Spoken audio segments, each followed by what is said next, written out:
Assalamualaikum warahmatullahi wabarakatuh. Selamat siang Pak Afan dan rekan-rekan semua.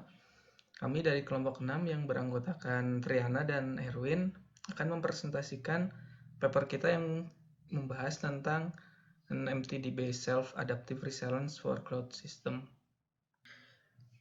Nah, poin-poin yang akan kita sampaikan adalah sebagai berikut. Yang pertama itu adalah overview, sekilas tentang cloud computing dan segala macamnya. Yang kedua adalah permasalahan yang coba di-tackle di paper ini. Yang ketiga adalah solusi yang ditawarkan. Yang keempat adalah bagaimana metode untuk solusinya. Selanjutnya ada kelebihan dan kekurangan dari riset ini. Kemudian ada perbandingan dengan riset yang lainnya. Dan yang terakhir adalah kesimpulan. Pertama kita mulai dari overview cloud computing. Seperti yang sudah dibahas pada pertemuan sebelumnya oleh kelompok sebelumnya, intinya adalah cloud computing adalah ketersediaan sumber daya dari sistem komputer sesuai dengan permintaan atau on demand. Nah, biasanya permintaan itu berupa tentang penyimpanan data atau daya untuk komputasi. Kemudian benefit dari pemanfaat cloud computing itu sendiri ada beberapa. Yang pertama adalah ketangkasan dalam menyediakan sumber daya. Jadi kapanpun kita membutuhkan sumber daya tersebut, itu sudah ada gitu, pasti bisa. Kemudian yang kedua elastisitas dalam menyesuaikan dengan kebutuhan. Servisnya itu sebenarnya elastis gitu. Kalau kita butuhnya sedikit ya akan diberikan porsi yang sedikit. Tapi kalau kita butuhnya yang banyak, nah itu bisa menyesuaikan. Nah, yang ketiga itu hemat biaya karena kita hanya membayar yang kita pakai saja gitu. Kemudian biayanya akan lebih murah daripada kita harus membangun sebuah infrastruktur sendiri.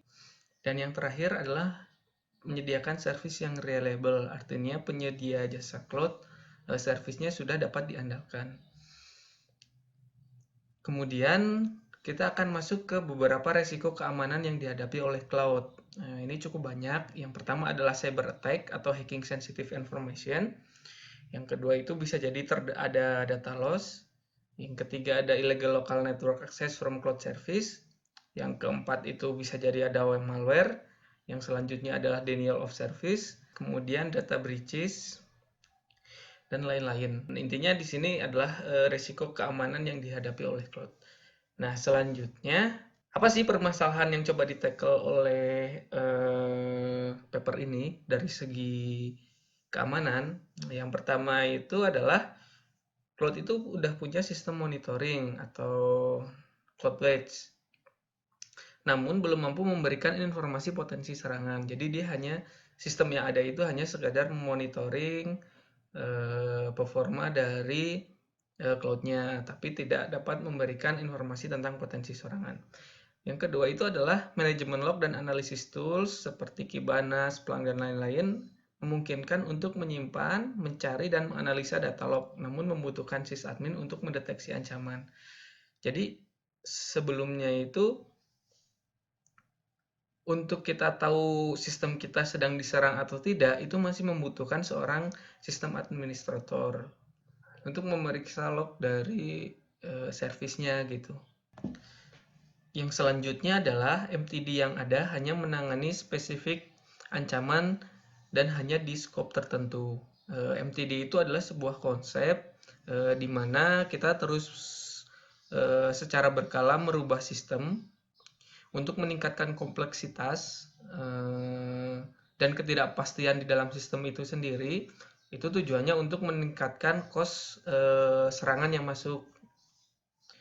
Nah, berikutnya adalah solusi.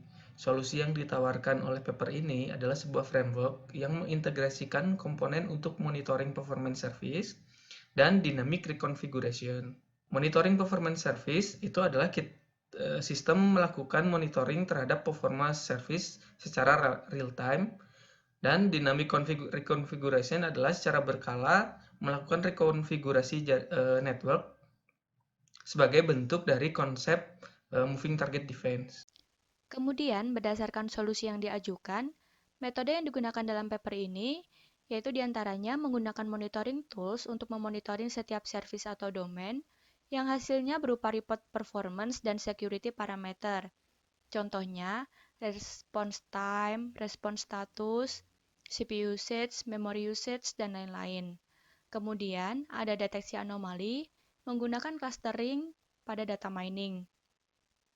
Kemudian hasilnya direport ke Central Monitor dalam bentuk summary statistik untuk update status service atau VM dan mengkonfigurasi ulang service menggunakan MTD untuk memperkecil peluang serangan berhasil.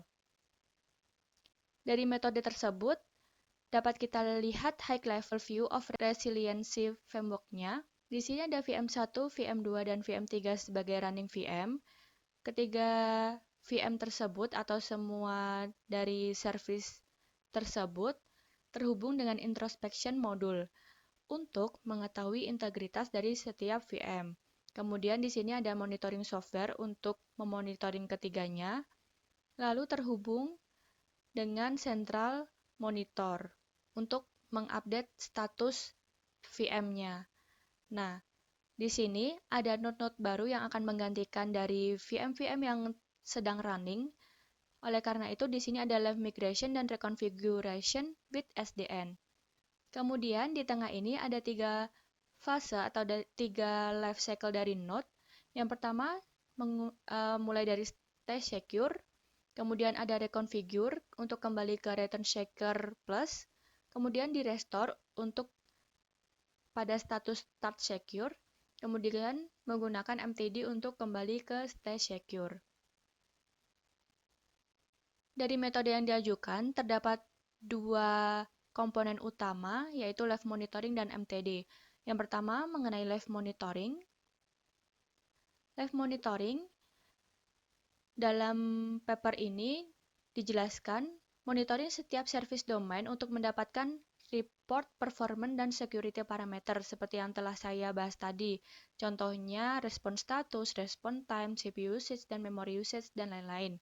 Kemudian dibuat cluster-cluster dan dideteksi anomali berdasarkan jarak terhadap centroid-nya.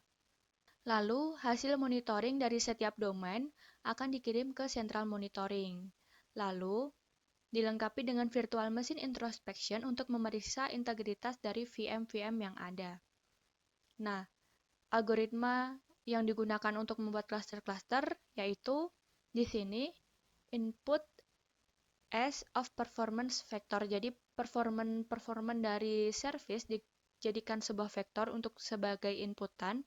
Kemudian ada outputannya nanti performance vector clusternya dengan k-centroid.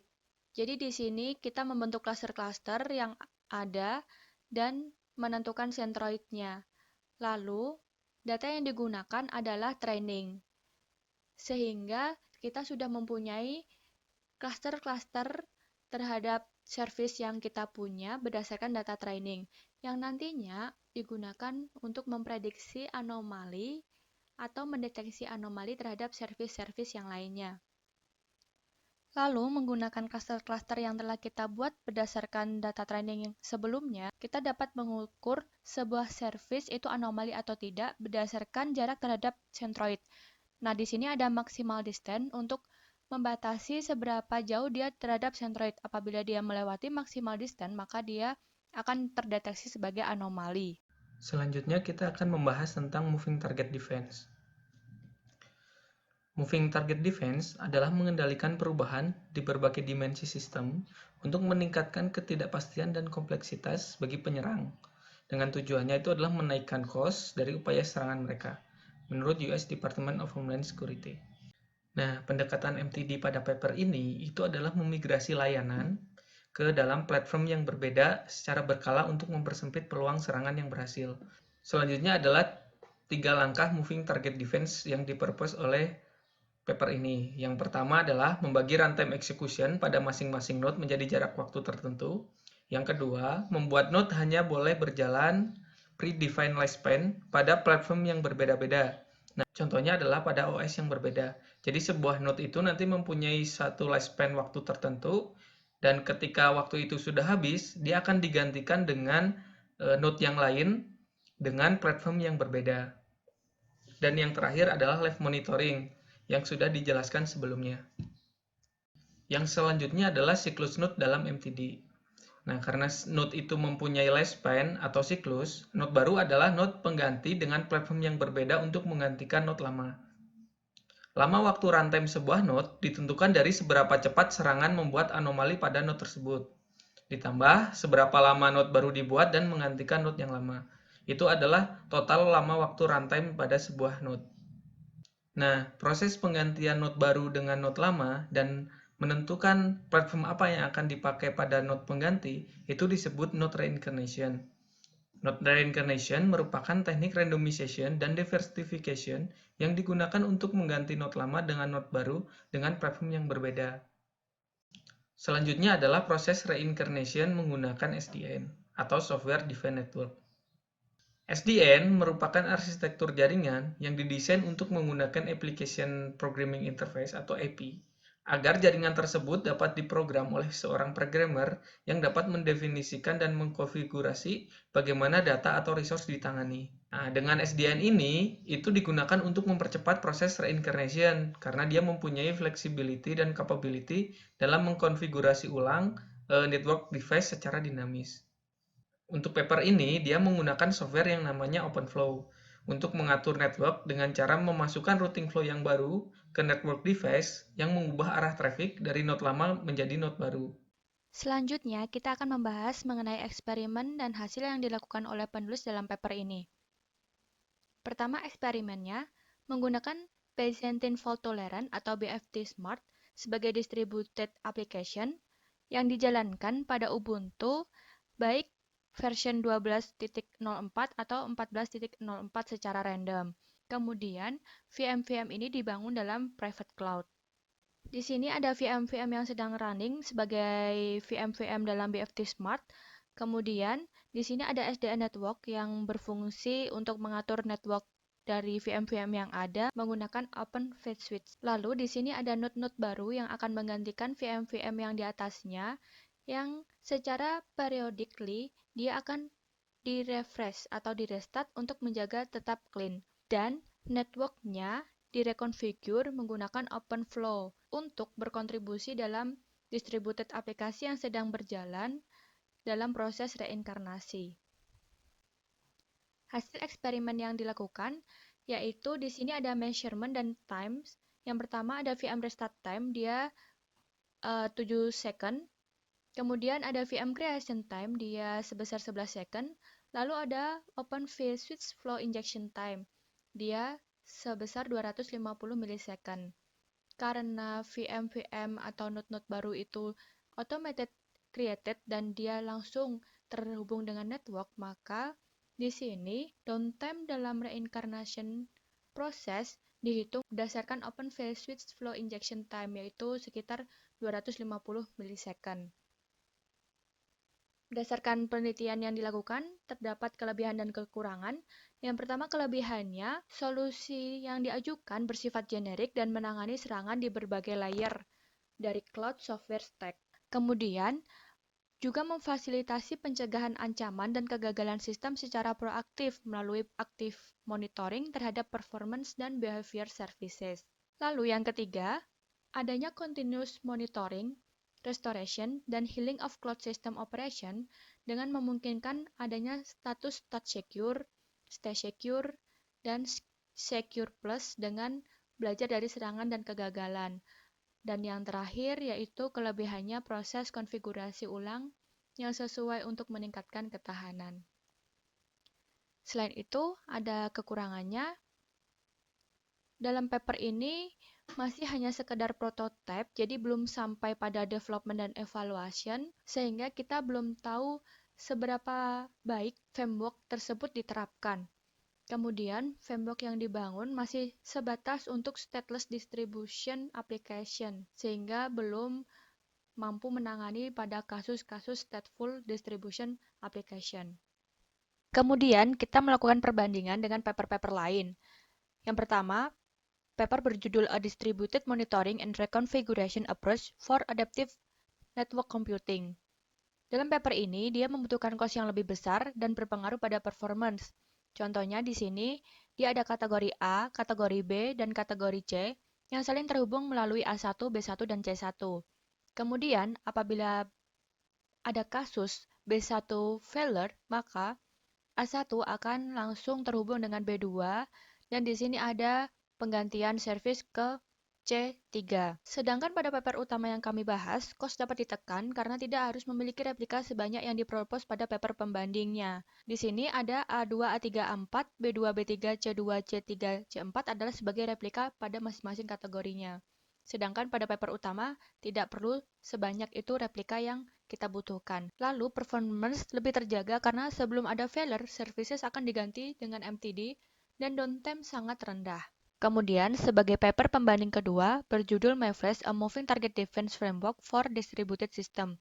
Kecepatan proses inkarnasi pada paper tersebut lebih lambat karena ada swapping virtual network interface. Ini berasal dari sini, kemudian dia di-swap ke arah kanan, dan ini berasal dari sebelah kanan di-swap ke arah kiri. Kemudian dalam proaktif monitoringnya hanya menggunakan libVMI yang menitikberatkan pada kondisi memorinya saja. Sedangkan pada paper utama yang kami bahas, tidak menggunakan swapping virtual network interface sehingga proses reinkarnasi node lebih cepat, dan proaktif monitoring menggunakan parameter lebih banyak dan kompleks. Kesimpulannya, pada paper ini mengusulkan sebuah framework yang dapat menjawab tantangan permasalahan yang telah kita definisikan di depan, dan mengintegrasikan beberapa komponen atau tools untuk meningkatkan resilient pada cloud computing. Berikut referensi yang kita gunakan, ada beberapa paper yang kita bandingkan dan ada paper pendukung. Terima kasih, semoga bermanfaat untuk kalian semua. Apabila ada pertanyaan, kami persilahkan.